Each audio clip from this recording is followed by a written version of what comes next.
अस्सलामु अलैकुम। कैसे हैं आप सब? आई होप ठीक होंगे, खैरियत से होंगे इंशाल्लाह। आज हम बना रहे हैं इंजेक्शन मेहंदी कोन का यूज़ करके थंब मेहंदी डिज़ाइन। ये बेसिक सी डिज़ाइन है बट बहुत ही प्यारी सी डिज़ाइन है। इसकी स्टेन जब आपके फिंगर्स पर आएगी तो बहुत ही प्यारी एंड बेस्ट आएगी।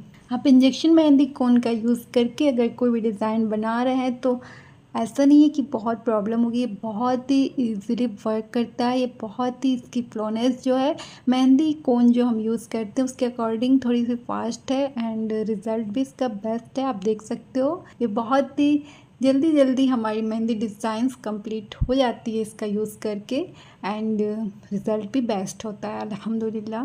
And as you can see within 1 minute हमारी beautiful sea finger mehndi design ready है इंजेक्शन मेहंदी कोन का यूज़ करके। एंड आई रियली होप ये डिज़ाइन मेहंदी डिज़ाइन आपको अच्छी लगेगी इंशाल्लाह। Thank you so much for watching. Take care. अल्लाह हाफिज़। Bye bye. अस्सलामु अलैकुम।